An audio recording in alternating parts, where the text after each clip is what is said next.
కామారెడ్డి జిల్లాలోని దోమకొండ కోట UNESCO అవార్డుకు ఎంపికైంది. Asia ఖండంలోని 6 దేశాల నుంచి పలు చారిత్రాత్మక కట్టడాలతో పాటు మరికొన్ని ప్రాజెక్టులు ఈ అవార్డుకు ఎంపిక కాగా, భారతదేశంలోని తెలంగాణలో 2 చారిత్రాత్మక కట్టడాలకు యునెస్కో అవార్డు దక్కాయి.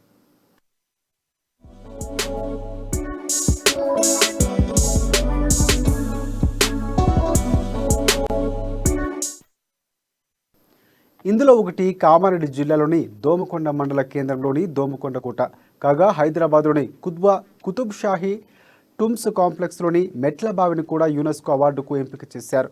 2022 సంవత్సరానికి గాను Asia Pacific award for cultural heritage ఎంటర్వైజర్ అవార్డుకు వివిధ దేశాల నుంచి మొత్తం 287 ప్రతిపాదనలు రాగా, అందులో 6 దేశాలకు చెందిన 13 ప్రాజెక్టులు యునెస్కో ఎంపిక చేసింది. దోమకొండ కోట ప్రైవేటు నిర్మాణమైనప్పటికీ సాంస్కృతిక స్థలంగా విజయవంతంగా పునరుద్ధరించిన నేపథ్యంలో యునెస్కో అవార్డుకు ఎంపికైనట్లు దోమలకొండ కోట ట్రస్ట్ సభ్యులు వెల్లడించారు.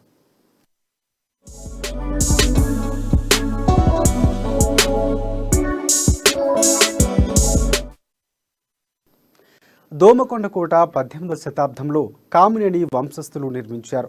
సుమారుగా 39 ఎకరాల 20 గుంటల విస్తీర్ణంలో ఈ కోట నిర్మాణం ఉంది.